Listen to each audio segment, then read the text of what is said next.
Olá, muito bem-vindos ao programa Em Cena. E hoje vamos falar do espetáculo A Lição de Ionesco, que está em temporada neste mês de novembro em Fortaleza. A peça tem direção de Ricardo Guilherme. Fique com a gente que o Em Cena de hoje está no ar. Mas não percamos tempo com generalidades. Eu não vou perder mais o meu tempo com generalidades. Eu estou vendo, senhorita, que isso lhe interessa, não é? Já quer, não é? Já quer. Tanto melhor, tanto melhor, tanto melhor. Veja, senhorita, continuemos.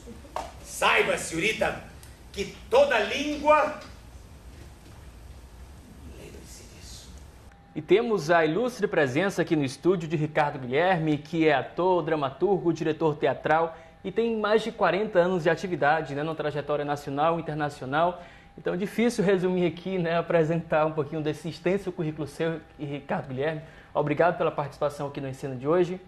E falando de A Lição de Ionesco, que lição é essa que esse espetáculo ele retrata? A peça chama-se A Lição, de um autor do teatro do absurdo, um romeno naturalizado francês. E a lição é exatamente uma investigação sobre a relação, a produção do conhecimento, a produção do saber. É uma relação entre uma aluna e um professor. Mas, na verdade, o pano de fundo, assim, a aura que cerca essa relação é a discussão sobre como é que o conhecimento se produz, onde é que o raciocínio se estabelece, onde é que a memória se estabelece. Mas é um embate, na verdade, um embate entre o conhecimento livresco, a racionalidade pura, desprovida de emoção, desprovida de sensibilidade. A aluna seria o símbolo da natureza e o professor seria o símbolo da cultura, ou seja, o trabalho do ser humano sobre a natureza. Inclusive, esse conhecimento, esse raciocínio, ele deságua aí numa tragédia na peça, nesse contexto. É como se fosse assim um tsunami do professor em relação à aluna. Ele é avassalador o assédio que ele faz em relação à mente da aluna. É quase uma manipulação da mente da aluna. Mas e ele acaba assassinando a aluna, a orientanda. Mas, na verdade, o assassinato é simbólico na peça, Não é um assassinato físico, é o assassinato de fazer com que as coisas percam, ela morre, na verdade, porque as coisas perdem a sua natureza, a sua naturalidade. Eu costumo dizer que a peça é um embate entre o mundo sensível, quer dizer, o mundo carnal, e o mundo do significante, o embate entre o significado e o significante. Para o professor, as coisas são apenas palavras, são apenas códigos, E para a aluna, as coisas têm significado, agregam valores humanos, Tem humanismo. Então, na verdade, é a morte do humanismo em função de um conhecimento racional, matemático. E parece que nessa questão há um questionamento mesmo sobre a formação acadêmica, Aquela de apenas se obter o diploma e que realmente há um vazio aí no saber, no conhecimento.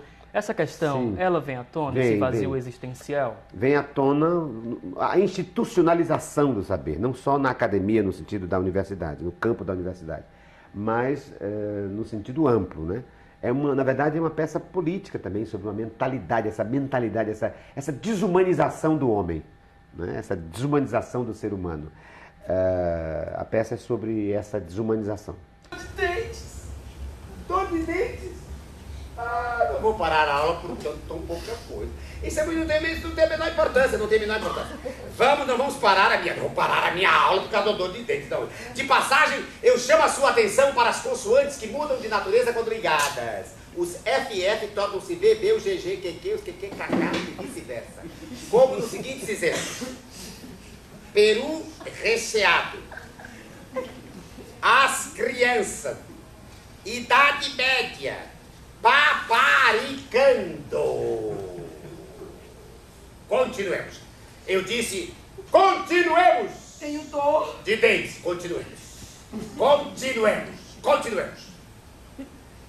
Certo. Qual o segredo, né, de uma história como essa, que faz essa reflexão e é bem contada? Qual a chave disso tudo?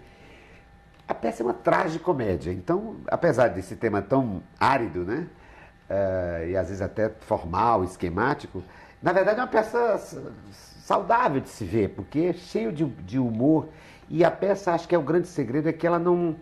Ela é uma demonstração, né, uma demonstração de uma crueza extraordinária dessa relação entre professor e aluno. É um espetáculo cômico, mas que tem também a tragédia como pano de fundo? Exato, porque é uma avalanche que o professor faz em relação à aluna. Ele destrói, ela vem com toda a sua carga de emoção, ela é só um feixe de emoção e ele é só um feixe da não emoção. Ele é só racionalidade e ela é só emoção. É tanto que ela tem dificuldades de lidar com ele, porque ela é como se ela fosse aquele menino lobo do mito.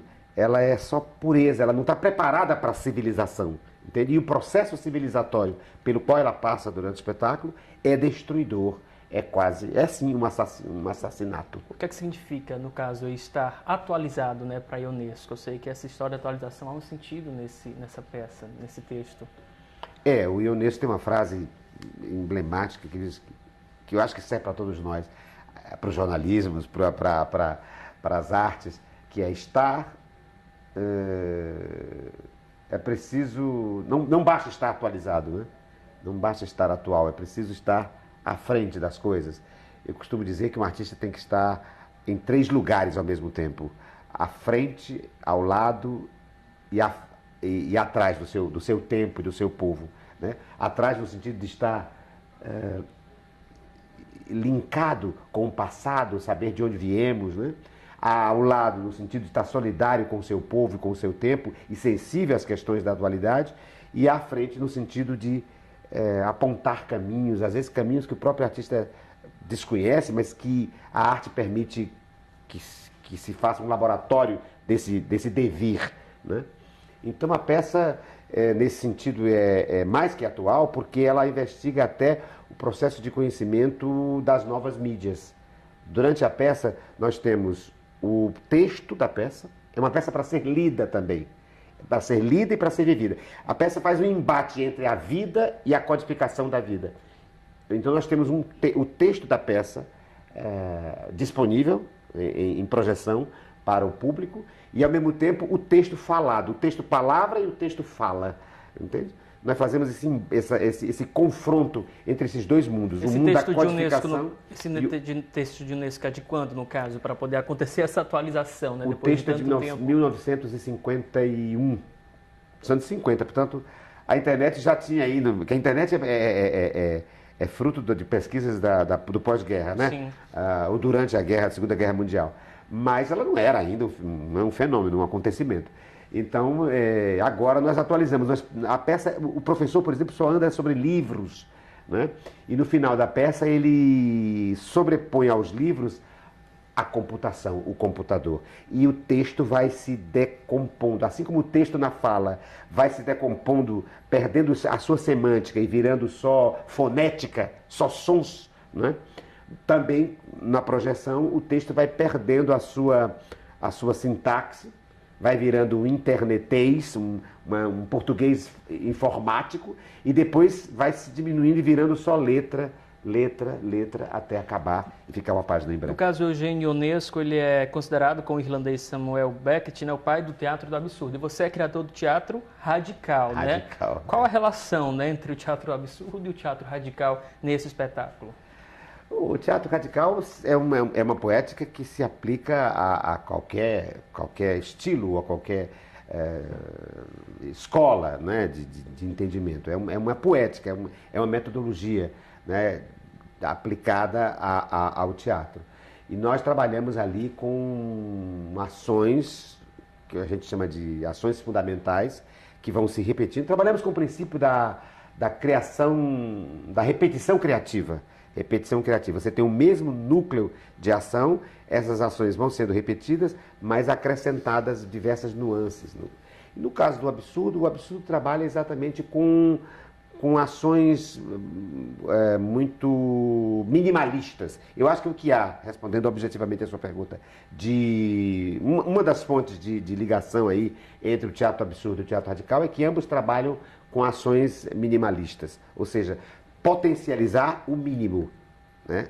Pôr uma lente de aumento naquilo que é menor, né? E o Beckett, por exemplo, no Esperando Godot, por exemplo, é uma situação só durante toda a peça. Dois mendigos esperando a chegada de alguém que nunca vem, que é o Godot, né? Na lição você tem uma só ação, um professor dando uma aula, numa só uma cadeira, numa só disciplina. Então há uma certa relação, mas o teatro radical, independentemente dessas ligações umbilicais, ele serve, é um recorte de encenação e de representação para qualquer escola de teatro. No caso, atuam nesse espetáculo você e a Maria Vitória? Maria Vitória, eu sou professor e ela faz a aluna. Maria Vitória é uma atriz mestranda em teatro, uma jovem atriz, mas com uma experiência extraordinária, porque, veja, ela está na faixa dos 20 anos e, no entanto, já tem mais de 10 e 15 anos de atuação, que vem de uma família de atores, né? Filha do Chico Alves, o bonequeiro, filha da Graça Freitas, que é uma liderança, né, do grupo Formosura de teatro. Ela mesma, Maria Vitória, é bonequeira, né? E agora vai ser mestra em teatro. Então, ela é uma atriz que une tudo para fazer espetáculo, para entender, porque ela é, além de uma atriz de uma sensibilidade assim, punjante, ela é intelectual, né? Ela é uma estudiosa e foi muito decisiva a participação dela nessa contracenação, nessa contracena que resulta de A Lição. Então, para fechar, né, vamos fazer o convite ao público de casa. Até sim. Quando o espetáculo vai estar em cartaz? De onde? Pois é, o espetáculo vai estar em cartaz todos os sábados e domingos de novembro de 2013, às 20 horas, no Sesc Iracema. O Sesc Iracema fica ali na rua Boris 90. O Sesc Iracema fica ali naquele pátio atrás do Dragão, aquela praça ali de alimentação, aquela praça de alimentação do Dragão.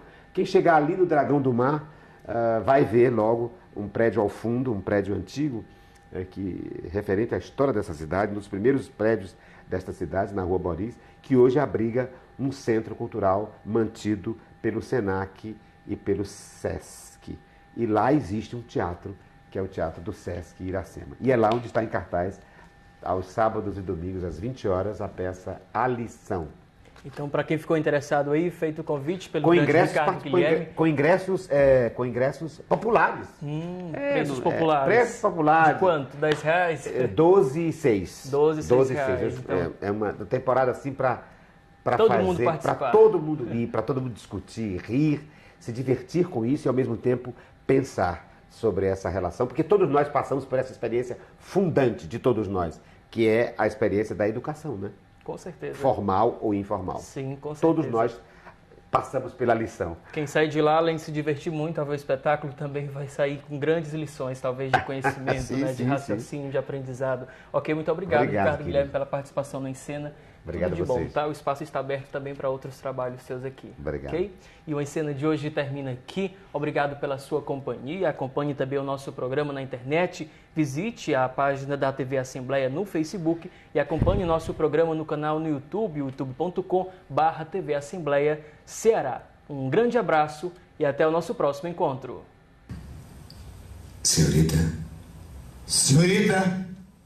Senhorita. Senhorita. Levante-se. Levantem-se! Levante-se, senhor. Levantem-se! Vamos, senhorita. Vamos! Levantem-se. Vamos, senhorita. Vamos! Vamos! A lição acabou. Pode ir embora. Podem ir embora. Senhorita. Senhorita, levante-se. Senhorita, levante-se. Senhorita, levante-se. A lição acabou. E pode pagar a lição da próxima vez. Podem pagar a lição da próxima vez.